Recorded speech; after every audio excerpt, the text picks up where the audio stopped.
하루들이 비슷하다고 느끼는 이유는 내 하루를 남이 아니라 내가 뻔하게 좀 보기 시작해서라고 생각을 하거든요. 저도 그랬었고 출근 똑같이 내일도 하고 한숨 나오고 막 2호선 또 타야 되네만 이렇게 저도 지냈었는데 그 순간에서도 절대로 변치 않는 거는 똑같은 하루는 없다라는 거였기 때문에 내가 보낸 1년이 한 권의 책이라면은 그 책등이 잘 보이게 꽂으면 좋겠다.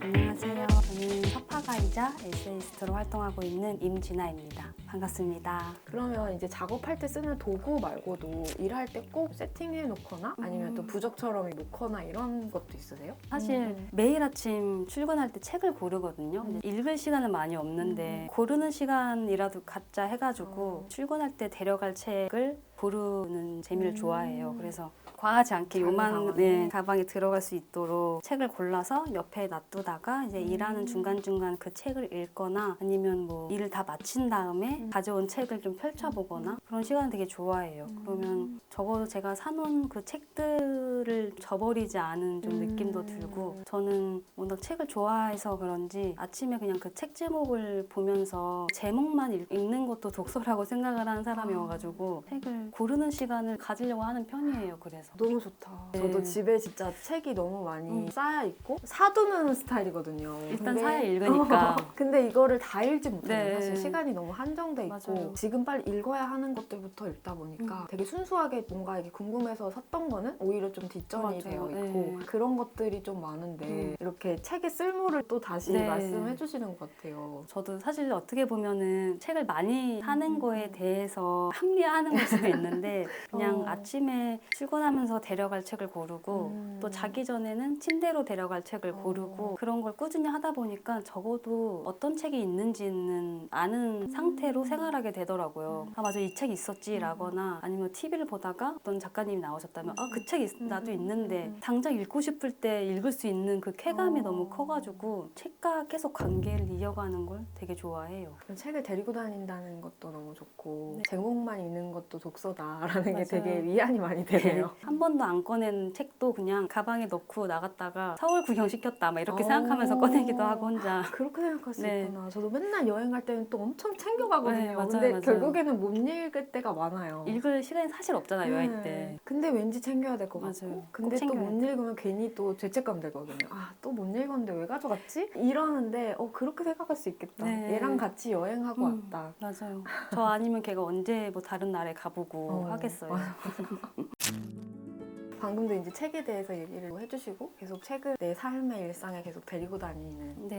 게 일상이신 작가님이신데 내 삶을 좀 바꾸게 된 인생책 같은 거 네. 있잖아요. 그건 어떤 책이에요? 진짜 너무너무 많은데 생각이 났던 거는 이 김목인이라는 네. 음악가이자 작가이자 번역가로도 활동하고 계신 분의 직업으로서의 음악가 이 책을 되게 좋아해요. 이게 뭔가 제 삶을 확 변화시켜줬다기보다는 정한 이 삶의 풍경을 맞다고 끄덕여주는 책이어가지고 작업을 하다가도 아니면 쉬다가도 자주 펼치는 책이에요. 제가 제일 좋아했던 문장이 동그란 판에 아직 뭘 넣을 수 있는 한 앨범적 사고는 계속된다. 이제 이런 문장이 있어요. 사실 저는 음악도 되게 좋아하는 사람으로서 앨범을 살 수 있는 곳은 지금 되게 없잖아요. 또 앨범으로 듣는 시대도 이제는 아니게 되었고 그럼에도 불구하고 앨범이라는 곳에 채울 수 있는 걸 상상하면서 일을 하는 것 이제 이걸 좀 바꿔서 얘기해보자면 종이책이 존재하는 한은 에세이적 사고는 계속된다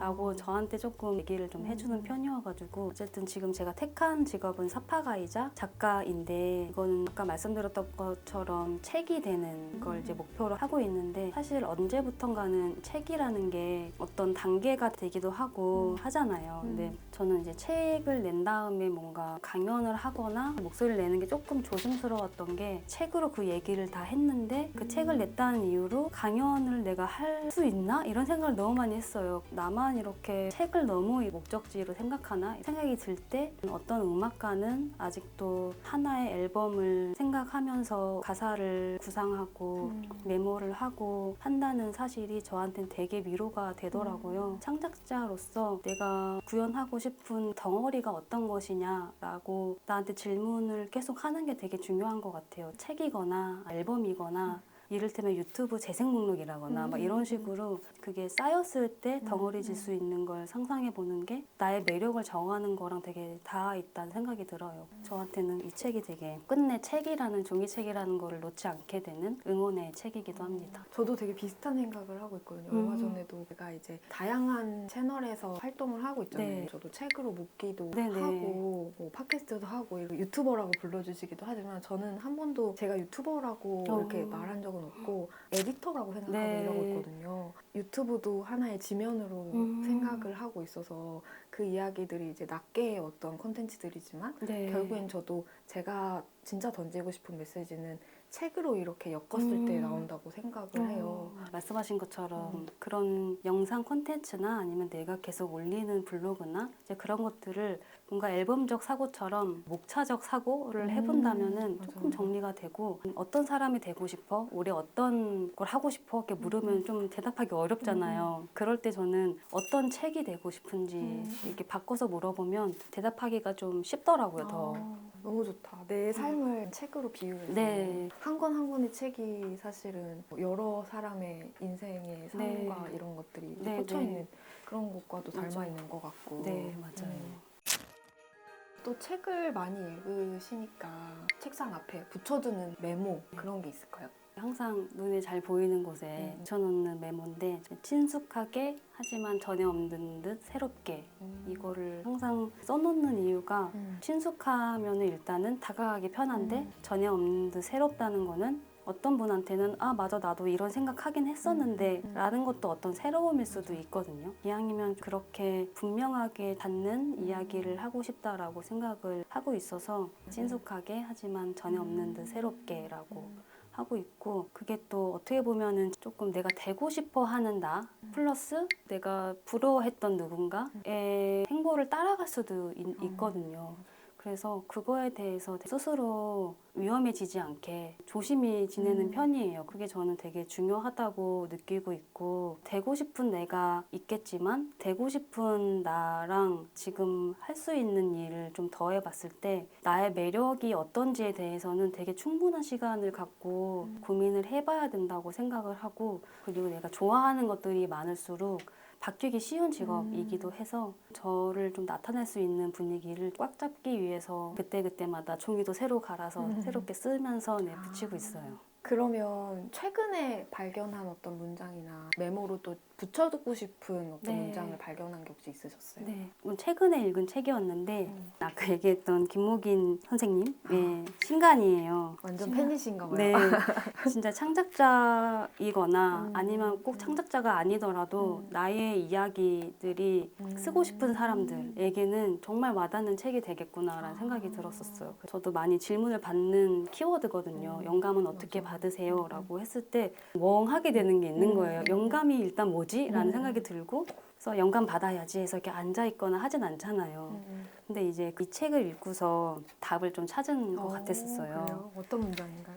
그 메모는 마감을 앞둔 일감과 무관한 내용이었지만 신기한 여유를 만들어냈다라는 문장이었는데 이게 정말 제 일상을 이렇게 마치 누가 본 것 같은 문장이었었어요. 말씀드렸던 것처럼 바쁠 때에도 블로그에 뭘 쓰거나 스토리에 막 뭘 계속 올리거나 하잖아요. 근데 그게 나도 모르게 그런 신기한 여유를 만들어내면서 하루가 약간 열리는 그리고 그 여유들이 언젠가의 씨앗이 될 줄 모른 채로 삶의 곳곳에 자리한다고 이렇게 그림을 그려보면 영감이라는 단어가 되게 곳곳에 있었구나라는 생각이 들어가지고 창작자에게도 필요한 장면이자 하루가 되게 뻔해 보이는 많은 사람에게 되게 필요한 말 같았어요. 책 제목처럼 정말 네. 영감이 가득한 네, 뭔가 계속 이 김옥인 작가님 얘기밖에 안 한 것 같아가지고 덕후 약간 인증 느낌? 약간 맞아요. 제가 사실 김옥인 님이 음악가 시절 때 공연도 챙겨보고 막 그랬었어요. 근데 그렇게 꾸준히 좋아하고 책에 이제 목인 님 얘기를 쓰게 됐는데 그걸 이제 읽으시고 천의 말로 저를 떠올려 주신 거더라고요. 그래서 그냥 아무 이유 없이 좋아하는 거는 분명히 쓸모가 있다라는 그쵸. 생각이 진짜 많이 들고 좋아하는 건 티내야 되고 그냥 그게 꼭 쓸모가 없더라도 하등 불필요한 게 아니다라는 생각이 되게 많이 들어가지고 요즘엔 진짜 그런 게 어떤 이력이나 경력보다도 네. 더 좋은 매력이 되는 네, 것 맞아요. 같아요. 좋아한다고 외치면 네. 그게 어느 순간 나한테 다시 돌아오는 것 같아요. 맞아요. 작가님이 해년마다 인력을 작업하시잖아요. 네. 올해도 내년 거를 이제 작업하셔가지고 네, 이거 맞아요. 뒤에 있는 걸 네, 네. 찍어봤거든요. 이거 잠깐 봐도 네, 될까요? 그럼요. 365일의 날마다에 해당하는 단어들과 네. 그림 그리고 어떤 메시지가 이렇게 적혀져 있더라고요. 맞아요. 그래서 저는 이게 또 궁금했던 게 365일의 그 각각의 날에 또 채우는 네. 그 단어들과 그림을 어떤 또 기준으로 네. 이렇게 또 찾으시는지도 너무 궁금한 거예요. 단어를 이제 골랐던 기준은 많은 분들이 아는 단어. 근데 그걸 잊고 지내는 단어. 좀 친숙하지만은 나도 모르게 잊었던 쉬운 단어들을 고르고 싶었었고 제철어가 있다면은 그 날에 딱 맞는 제철어가 있지 않을까 싶어가지고 24절기나 아니면 그 계절 날씨에 맞게끔 단어를 골랐어요. 어떤 단어가 제일 마음에 드세요? 문서로 1월부터 12월까지 단어 하나하나 채우면서 제일 먼저 채웠던 단어가 1월 1일 표지였었어요. 그리고 그 다음에 썼던 게 이제 제일 마지막 날 12월 31일 책등이에요. 마지막 날은 내가 보낸 1년이 한 권의 책이라면은 그 책등이 잘 보이게 꽂으면 좋겠다. 이런 거랑 1일을 보면은 이야기가 좀 이어지게. 그러네요. 네. 제가 인력 보면서 되게 좋았던 거는 그 한 해가 그냥 끝났다 이렇게 하기보다는 365일이 다시 뭔가 주어진 그런 느낌이 네. 드는 것 같아요. 그런 하루하루를 어떤 마음가짐으로 살아가실 예정이신지 약간 이런 것도 궁금하더라고요. 인력을 만든 사람으로서 매일 인력을 뜯자. 일단 아. 이렇게 알아도 안 뜯으면 누가 뜯을까 봐 이런 생각도 들고 그래서 뭔가 인력하면서 오늘이라는 단어에 대해서 되게 집중하게 됐는데 제가 오늘이라는 날을 좋아한 지 되게 얼마 안 됐더라고요. 그래서 항상 언젠가 좋아지겠지, 이거 언젠가 쓰겠지 막 했는데 지내다 보니까 제가 중심이 되면서 오늘에 제일 좀 추가 달린 기분이 들더라고요. 사실 1년 1년 하루들이 비슷하다고 느끼는 이유는 내 하루를 남이 아니라 내가 뻔하게 좀 보기 시작해서라고 생각을 하거든요. 저도 그랬었고 출근 똑같이 내일도 하고 한숨 나오고 막 2호선 또 타야 되네만 이렇게 저도 지냈었는데 그 순간에서도 절대로 변치 않는 거는 똑같은 하루는 없다라는 거였기 때문에 회사원 시절에 되게 중요했었거든요. 많은 분들이 한 장짜리 위로를 좀 받으셨으면 좋겠다 이런 생각이 들어요.